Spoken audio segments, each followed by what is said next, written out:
Alright, guys, we are back. Now, we have a trailer tonight, of course. I was aware of that. Problem is, I literally just got home. I was out all night. I didn't realize it was going to take me this long to come back. So, here we are.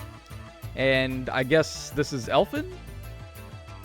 Yeah, Elfin. Okay, so we have an FE6 banner.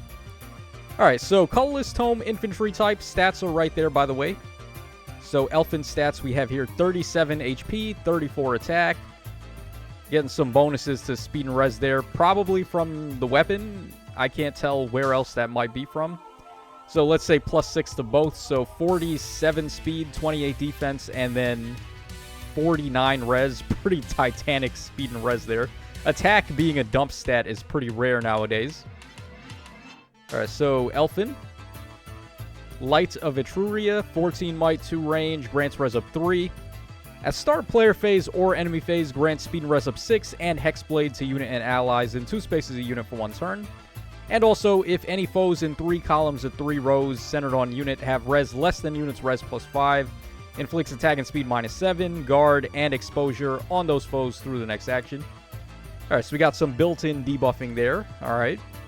And if the foe initiates combat, inflicts a penalty on foe's attack and speed during combat equal to 6 plus 20% of unit's res at the start of combat. And also, if unit's HP is over 1 and foe would reduce HP to 0, unit survives with 1 HP once per combat. Doesn't stack with non-special effects that allow you to survive with 1 HP. So, I mean, it's okay. So, a played unit, a dancer, essentially refresh unit. With some debuffing, with some light buffs there. Attack res cantrip 3.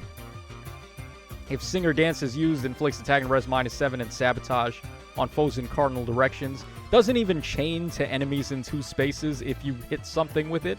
So we're already like way past the point of using skills like this. And then Infantry Null Follow 4. I'm not gonna lie, seems dead on arrival.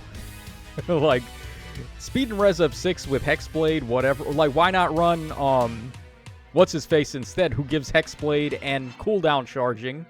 Need of Lear, right? That's the guy I'm thinking of. Then he's got a sick AoE and all that. Yeah. RIP Elfin fans, if there are any out there.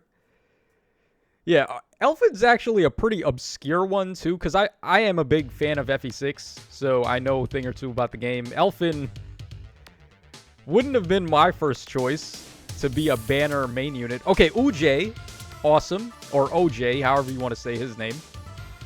Ojay. Man, in the translation I played, his name was OJAY. That's how you spelt it, Ojay. Literally OJ Simpson. I actually like this guy a lot. He is my hero of choice for FE6 over Dick instead. So, sword infantry type. Okay. Oh, is he a demote? What the hell? Bro, don't do OJ that bad. Oh, man, that sucks. Okay, here I am hoping maybe he's going to be like Harkin, where he's this random hero on the banner, but then he ends up being pretty clutch. Nah, son. They gave this guy demote energy. That's unfair. Okay, 46 HP. He's getting bonuses to everything. Let's just assume +6. So, I don't know, what is this? 58 attack. We got 46 speed, 36 defense, and then 23 res. Sounds about right for Ojay, I guess. Alright, Doubler's Sword at the start of turn. If unit is in 2 spaces of an ally, grants attack and defense up 6 to unit and allies in 2 spaces. And then also, if unit initiates combat or is in 2 spaces of an ally, grants all stats of X to unit, where X is 4 plus highest bonus on each stat between unit and allies in 2 spaces. So it's literally bonus doubler for the weapon. Alright, then we got Luna, Speed and Res Ideal, and then Close Call 3. Close Call is pretty nice fodder for a demote. I mean, maybe if this was like 2021 or like 2022. Not so much right now, where literally every refine has DR Piercing or DR Cut. Alright, so RIP Ojay fans. New rearmed heroes, as in more than one. Huh. Okay, dude, can Lilina please stop getting alts? Like, what the hell, man? At least her outfit is different, though. I'll take this. Yeah, this is like the Sage promoted class outfit from FE6 and FE7, I guess, by extension. So, at the very least, her outfit, I can dig it. Even though Lilina getting another alt, come on, man. All right, Hakan, the GOAT, drawing this one. Hakan is one of my favorite artists in this game. All right, then we have a Green Tome Infantry type for Lilina. All right, so her being a rearmed hero, I'm going to have to assume her weapon is going to be similar to Arcane Blood Gang. All right, now she's got debuffs on her stats, so that's a little harder to tell, like, what kind of debuff she's taking there. So I'm not actually going to just read off, like, what I think the stats are, but we have 61 attack, 35 speed, 11 defense, and then 41 res, which makes sense for Lilina, and then 40 HP as well. All right, we have warping shenanigans going on here. Looks like she got some cooldown charging prior to the AoE. So, Arcane Truth Fire, 14 might, 2 range. Yes, I love how we get the sword as the red tome, and now we get a fire tome for green, when green is typically wind. It's like they're just breaking all the rules now.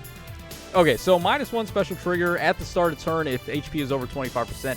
Grants attack of 6, and unit can move to a space adjacent to an ally in 2 spaces. So, essentially, attack oath, echo. Alright, then also, if unit initiates combat with HP over 25%, and unit has an AoE equipped, grants special cooldown count -1 to unit before special triggers. Yup, just like I thought. And then at the start of combat, if unit's HP is over 25%, grants a bonus to all stats equal to 25% of foe's attack. At the start of combat, -4, minimum of 5, max of 14. Deals damage equal to 15% of attack, including on AoEs. And reduces damage from foe's first attack by 7 during combat, including their brave attack. Well, first attack and brave attack, rather. And then also, if unit's attack can trigger unit special, grants special cooldown count -1 to unit before unit's first attack. Literally, it's Arcane Blood Gang, but green. So, okay, I mean, we're getting more good tome options for other colors, which is nice. Gift for Magic, 2-hit special. Before combat, this unit initiates.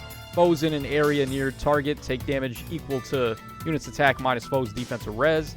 Disable units and foes' skills that change attack priority. Yes. Hardy Bearing. Yes, please. Can we get more units that have this built in? Please? It's really important to have this right now, and there's only one seal that gives it. So the next best thing they could do is start slapping it onto some people's weapons, at the very least. Alright, also, if unit special is triggered before combat, reduce the percentage of foe's non-special DR by half. If unit or foe's special is ready or triggered before or during this combat, reduce damage from foe's next attack by 40%. This is pretty much Sigurd's special, except without the Gale Force. You trade Gale Force for Hardy Bearing, which I guess that's... Is that an equal trade? Not really, but it's a different effect. It's for different strokes, different folks. Okay, we have Sly Mirror here, brand new A skill.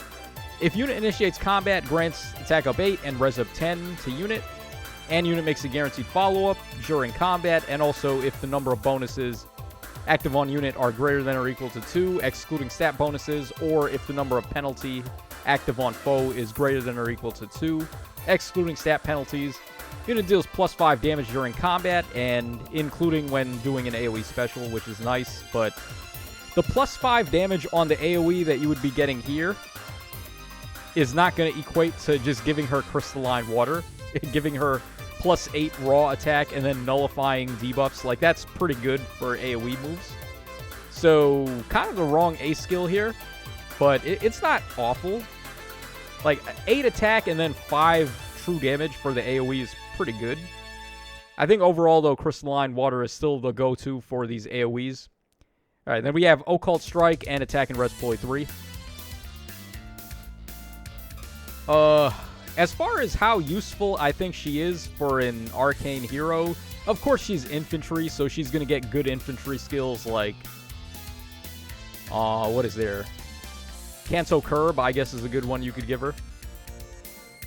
And then Pjazi up next. Okay, so Big Mama. Now, definitely getting an arcane armor type is very good. She's also color sharing with Lilina. That's pretty nice. Yeah, and then she also has an AoE weapon there with Arcane Giant Axe. This is a really nice axe to give to your like AoE units because it has true damage based on attack. I've already read this weapon on one of the data mines that I did, but I guess we'll read it again. -1 special trigger at the start of player phase or enemy phase. Nullify panic and penalties to attack and defense. And then also, if the foe initiates combat or unit's HP is over 25%, grants all stats up 25% of the enemy's attack -4, with a max of 14 and a min of 5. Deals damage equal to 15% of unit's attack, including on AoEs, and then reduce damage from foes' attacks by 15% of unit's attack, including AoEs and then excluding Rooker AoEs, and then -1 special trigger before your first attack.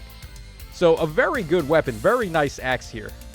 Then we have Armored Blaze, Earth Fire Boost 3. Alright, she's got to have some kind of preference passive somewhere. Oh, those dicks. They gave it to the B skill? Oh, man. Because you know what everyone was going to do with her, right? Just give her Shield Fighter and use her as the fodder bank. The bad news now is that she can't use Shield Fighter herself if she wants to keep her B skill. That's dirty, man. Why'd they have to do us like that? Come on. This is the first Axe Rearmed hero since Grima, and that's what they do to us? Alright, Brutal Ferocity has Pathfinder built in. I'm not sure how effective Pathfinder is going to be on a armored unit, but okay. Alright, also at the start of turn and after unit acts, if Canto triggers after Canto, inflicts attack and defense -7 and gravity on the foes in cardinal directions of unit, with HP less than unit's max HP through the next actions. And if the foe initiates combat or if unit's HP is over 25% at the start of combat, inflicts a penalty on foes' attack and defense equal to 5 plus unit's max HP minus the foe's HP at the start of combat, with a min of 8 and a max of 18. So, what is that? Attack and defense -23, possibly? You think that's enough? Alright, then also, unit makes a guaranteed follow-up, neutralize effects that inflict guard, and reduce percentage of foes' non-special DR by half. Yeah, nowhere near as good as Shield Fighter. Actually, is the move to just take this off of her and give her Shield Fighter? It might be. Yo, low-key Shield Fighter is just better than this, probably. Even though you're getting attack and defense -23, which is a lot. And, I guess, DR cut by half. That's, like, whatever. You can get that in other ways. Huh. Yeah, that's very interesting. Okay, then also attack and defense twin near saves. So we got our... the second of 2 existing near save twin skills already. It's nice that she comes with that at least, because that is a skill you may want to give her.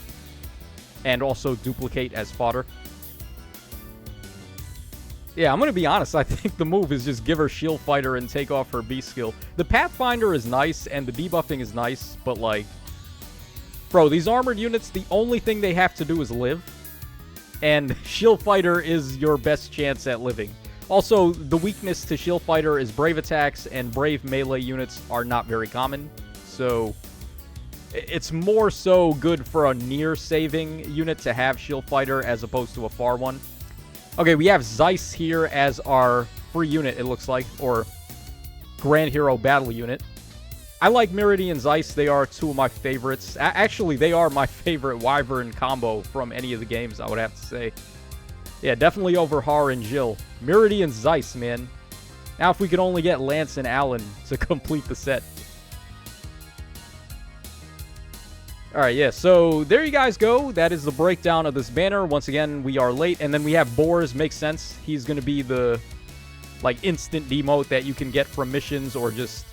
at any moment on any of these banners.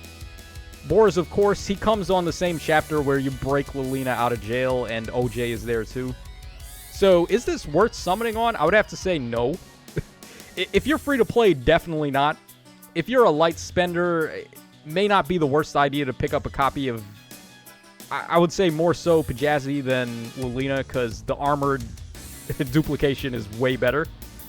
But Lilina can definitely do some stuff. It's just that her base kit outside of the weapon isn't really ideal for duplication.